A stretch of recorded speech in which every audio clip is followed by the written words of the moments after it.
مزید short clip بیانات کے لیے چینل کو سبسکرائب کیجیے اور بیل آئیکن کو دبائیے۔ جزاک اللہ۔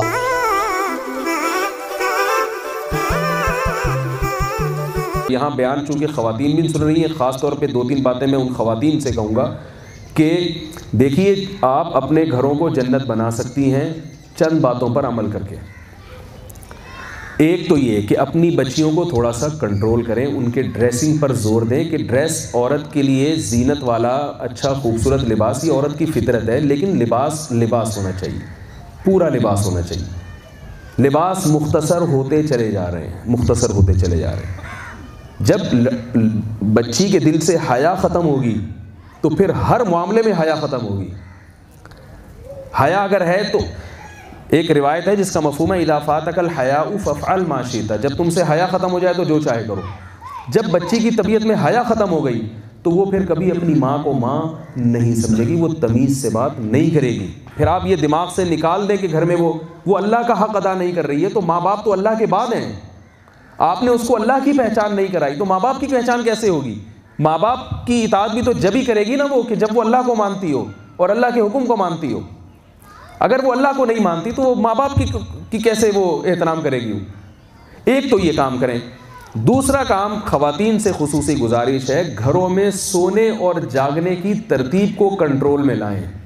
اپنی بچیوں کو رات کو جلدی سلایا کریں اور صبح کو، یہ کام تو ہو سکتا ہے آسانی کے ساتھ۔ رات کو دیر سے سونے میں جو آج کل جو ایکٹیویٹیز ہو رہی ہیں، فیس بک پہ گھنٹوں گھنٹوں بیٹھے رہتے ہیں، نہ دین کا فائدہ نہ دنیا کا کوئی فائدہ۔ اور تیسری چیز، اپنے گھروں میں چیخنے چلانے کے ماحول کو ختم کریں۔ دیکھیے جب عورت اپنے شوہر کے سامنے چیخے گی تو بچی بھی جب شادی ہو کے جائے گی تو سسرال میں تمیز سے بات کرے گی، وہ بولے نا بھائی۔ میرے بھی کچھ تجزیے ہیں، میں نے یہ دیکھا ہے کہ گھروں میں جتنا فساد چیخنے چلانے سے ہوتا ہے اتنا کسی اور چیز سے نہیں ہوتا۔ وہی بات اگر آہستہ سے کہہ دی جاتی سمجھ میں آتی ہے، لیکن گھروں میں آہستہ کہنے کا رواج ختم ہو رہا ہے۔ قرآن مجید میں اللہ نے جیسے نماز کا حکم دیا، جیسے روزے کا حکم دیا، ویسے ہی اللہ نے آہستہ آواز میں بات کرنے کا حکم دیا ہے۔ ہم لوگ جانتے ہی نہیں یہ بات۔ قرآن میں اللہ نے کیا فرمایا؟ وَغْضُضْ مِن صَوْتِكَ، اپنی آوازوں کو کیا رکھو؟ پست رکھو۔ اور اللہ نے اس کی مثال دی ہے اِنَّ أَنْكَرَ الْأَصْوَاتِ لَصَوْتُ الْحَمِيرِ، سب سے بری آواز گدھے کی آواز ہوتی ہے۔ سب سے بری آواز کس کی ہوتی ہے؟ کیوں بری ہوتی ہے؟ چیختا بہت ہے۔ گدھے کی بات غلط نہیں ہوتی، یاد رکھیں، بات صحیح کرتا ہے گدھا۔ جب اس کو بھوک لگتی ہے تو ڈھیچو ڈھیچو کیوں کرتا ہے کہ مجھے کیا چاہیے؟ کھانا چاہیے۔ تو کھانا مانگنا غلط بات ہے کیا؟ بھائی جب تم کام اس سے گدھوں جیسا لے رہے ہو، اس کے اتنا لوڈ ڈال رہے ہو اور اس کو تم جناب سارا دن چلاتے ہو، تو کھانا مانگنا اس کا حق تو بنتا ہے کہ نہیں بنتا؟ بات 100% درست کرتا ہے، مگر آرام سے بھی کر سکتا تھا۔ ایک دم نان اسٹاپ جو ہے نا، پورا اپنے پھیپڑوں میں سانس بھرے گا پوری قوت کے ساتھ، پھر وہ ڈھیچو ڈھیچو کرنا شروع کرے گا تو کیا ہوتا ہے کہ سب کو برا لگتا ہے۔ تبھی اس کو لوگوں نے جو بیوقوف ہو اس کو لوگ گدھا کہہ دیتے ہیں۔ جو بیوقوف ہوتا ہے اس کو لوگ کیا کہتے ہیں؟ گدھا۔ حالانکہ یہ نہیں پتا کہ گدھے کو یہ جو گدھے کا لقب ملا ہے یہ زور سے بولنے کی وجہ سے ملا ہے، غلط باتوں کی وجہ سے نہیں ملا۔ اور اگر ہم گھر میں بولے بھی زور سے اور بات بھی غلط کریں تو گدھے سے بدتر ہوئے کہ نہیں ہوئے؟ خواتین سے خاص گزارش کروں گا جو بیٹھی ہوئی ہیں پردے میں، میری باتوں کو توجہ سے سنیں، کیونکہ خواتین توجہ سے سنتی نہیں ہے بات۔ کسی بھی محفل میں ہو نا تو وہ آپس میں باتیں کرتی رہتی ہیں، شکایتیں ملتی ہیں خواتین کی طرف سے۔ تو کھانا بھی لگنے والا ہے انشاءاللہ، وہ بھی کھائیں گے، کہیں بھاگا نہیں جا رہا۔ یہ تھوڑا سا کنٹرول کرنے کی ضرورت ہے کہ جب گھر میں کوئی بات کرے تو کیسے کرنی ہے بات؟ آہستہ۔ ایک مولوی صاحب تقریر کر رہے تھے، میں ان کے بیان میں بیٹھا تھا، بہت زور سے چیخ رہے تھے وہ بیان میں، تو اتنی زور سے چیخ رہے تھے کہ کان پھٹ رہے تھے۔ میں بیٹھا ہوا تو میں اپنے کانوں پہ انگلیاں رکھ کے میرے پردے نہ پھٹ جائیں۔ تو وہ بول رہے تھے کہ اور بیان میں حضرت علی کا کوئی ملفوظ سنا رہے تھے بہت زور سے کہ حضرت علی نے فرمایا، بہت چیخ کے بول رہے تھے حضرت علی نے فرمایا۔ تو مجھے خیال ہوا کہ میں بیان کے بعد ان سے پوچھوں حضرت علی نے کیا اتنی زور سے فرمایا تھا؟ ہے بھائی، جیسے حضرت علی نے جس اسٹائل میں فرمایا تھا اگر آپ بھی اسی اسٹائل میں فرما دیں تو بھی تو سمجھ میں آ جائے گا نا کہ کیا کہہ رہے ہیں، اتنا چیخنے کی کیا ضرورت ہے۔ تو گھروں میں کیا ہے, کوئی آدمی تمیز سے بات ہی نہیں کرتا. تو گھر میں اگر ہم بچپن سے ہی تھوڑا سا اس کا خیال کریں, جو بچہ زیادہ چیخے چلائے بیٹا آرام سے, اور بڑے اپنے آپ کو کنٹرول میں کریں گے تو خود بخود گھر کا ماحول صحیح ہو جائے گا. بچوں کو ہم نصیحت کر رہے ہوتے ہیں آہستہ, لیکن جب بیوی کو آپ بات کریں گے تو آپ اتنا زور سے چیخیں گے, عورت اپنے شوہر سے بات کرے گی تو اتنا زور سے چیخے گی, اور یہ چیخنا چلانے کا ماحول آپ پتہ ہے کہاں سے رہے, بتاؤں آپ لوگوں کو ہے بھائی, یہ ہمارا کلچر تھا نہیں ہے. ہمارے کلچر بہت اچھا تھا. آپ ہندوستان میں یا پہلے جو بڑے بزرگ ہیں ان لوگوں سے جا کے پوچھیں گھر میں. میں ایک دفعہ مجھے یاد ہے انڈیا سے ہمارے کوئی رشتہ دار آئے ہوئے تھے, میں چھوٹا بچہ تھا, 9-10 سال میری عمر ہوگی, تو میں ان کی لیفٹ سائڈ پہ جا کے بیٹھ گیا. تو مجھے گھر کے بڑوں نے کہا کہ بڑوں کے سیدھے ہاتھ کی طرف بیٹھتے ہیں. کیسا کلچر تھا ہمارا ایک زمانے میں کہ بھئی یہ نہیں, اتنے آداب تمیز کہ بھئی یہ بڑے ہیں تو یوں ملنا ہے ان سے. گلاس میں انہوں نے مجھ سے پانی مانگا تو میں نے ایک ہاتھ سے ان کو پانی پیش کر دیا. اس پہ ہمیں ڈانٹ پڑتی تھی کہ جب بڑے کو, کوئی بزرگ ہوں, سفید داڑھی ہے, ان کو دونوں ہاتھوں سے پانی جب پیش کیا جاتا ہے تو پیالہ یا گلاس دونوں ہاتھوں سے ادب تمیز کے ساتھ پیش کیا جاتا ہے.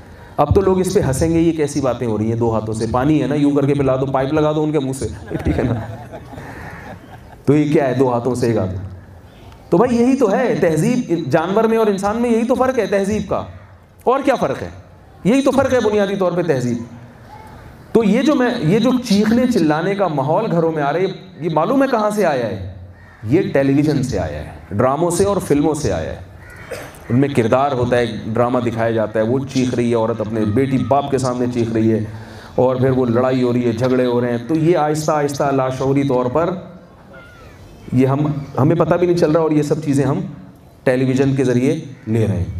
تو اگر ٹی وی پہ تھوڑا سا کنٹرول کر لیں, کیا خیال ہے, کنٹرول کر لیں تو خود بخود گھر پہ کنٹرول ہو جائے گا.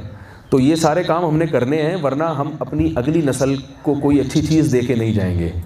اور قرآن مجید کی بس یہ آیت بتا کے اپنے بیان کو ختم کرتا ہوں کہ اللہ تعالیٰ نے قرآن مجید میں حکم دیا کہ جب ہم نافرمانوں کو, گنہگاروں کو جہنم میں ڈالیں گے تو وہ اپنے بڑوں کا گریبان پکڑیں گے اور کہیں گے کہ اے اللہ انہوں نے ہمیں یہ کلچر دیا تھا. رسول اللہ صلی اللہ علیہ وسلم نے ارشاد فرمایا کل مولود یولد علی الفطرہ فاباہ یہودانہ او ینصرانہ او یمجسانہ. فرمایا ہر بچہ اپنی فطرت پہ پیدا ہوتا ہے, نیچر پہ, یعنی اسلام پہ پیدا ہوتا ہے. بچہ کبھی خراب نہیں ہوتا, وہ بالکل نیٹ کلین صاف ستھرا پیدا ہوتا ہے. اس کے والدین اس کو یہودی بنا دیتے ہیں, اس کے والدین اس کو عیسائی بنا دیتے ہیں, اس کے والدین اس کو مجوسی بنا دیتے ہیں. کیا مطلب, بچہ مسلمان پیدا ہوتا ہے, صاف ستھرا پیدا ہوتا ہے, اس کا کلچر, اس کا ماحول جو سب سے پہلے والدین اس کو دیتے ہیں, وہ ماحول اس کو خراب کرتا ہے. تو جب وہ بچہ جائے گا نافرمانی کی وجہ سے جہنم کی آگ میں, تو وہ اپنے والدین کا بھی گریبان پکڑے گا. تو اس سے پہلے کہ ہمارے اور آپ کے ساتھ قیامت کے دن یہ سلوک ہو کہ ہماری اگلی نسل ہمارا گریبان پکڑے, ہمیں چاہیے کہ ہم اپنے آپ کو تھوڑا سا ٹھیک کر لیں. کیا خیال ہے, تھوڑا سا اس لیے کہہ رہا ہوں کہ تھوڑے سے ٹھیک ہوں گے نا تو ٹھیک ہونے کا مزہ آنا شروع ہو جائے گا, پھر پورے خود بخود ہو جائیں گے, اس کے لیے کوئی نصیحت کی ضرورت نہیں پڑے گی. اگر میں آپ کو یہ کہتا پورے ٹھیک ہو جائیں تو آپ کہیں گے بھائی یہ نہیں ہو سکتا. پورے ٹھیک کا مطلب تو یہ ہے کہ آپ جو ہے نا وہ پورے ملا بن جائیں, ٹھیک ہے نا. لوگ ٹھیک ہونے کا مطلب یہ سمجھتے ہیں کہ ہمیں ملا بنانا چاہ رہا ہے, یہ مولوی بنانا چاہ رہا ہے. تو اس لیے میں یہ کبھی نہیں کہتا کہ آپ مکمل سیدھے ہو جائیں, میں کہتا ہوں بھائی تھوڑے سے ٹھیک ہو جائیں. تھوڑے سے ہوں گے تو آپ کو ٹھیک ہونے کا مزہ آئے گا. بھائی ٹھیک ہونے میں کیسی راحت ملتی ہے, تو آپ پورے خود ہی ہوں گے انشاءاللہ. جو خواتین پردہ نہیں کرتی نا, میں ان سے کہتا ہوں کہ آپ 3 دن مکمل پردہ کریں, مکمل پردہ, صرف اس لیے کہ چلو یہ بھی کر کے دیکھیں اس میں ہوتا کیا ہے. 3 دن تک آپ گلوز لیں اور چہرے کو چھپائیں اپنے نامحرم رشتہ داروں سے, چچا زاد بھائیوں سے, پھوپھی زاد بھائیوں سے بھی, دیور سے بھی. 3 دن کر کے دیکھیں, آپ اپنے آپ کو مکمل نامحرم مردوں سے چھپا دیں اور ڈرے نہیں.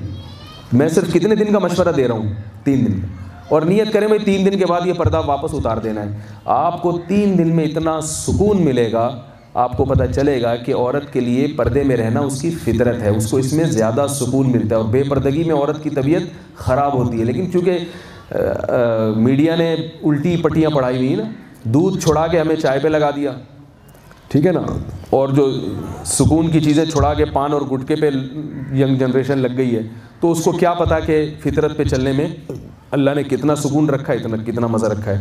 تو یہ چند باتیں تھیں. اللہ تعالیٰ مجھے بھی عمل کی توفیق عطا فرمائے، آپ حضرات کو بھی. اللہ مفتی طارق مسعود صاحب کے شارٹ کلپ بیانات کے لیے ہمارا چینل سبسکرائب کریں اور بیل آئیکن کو دبائیں. جزاک اللہ.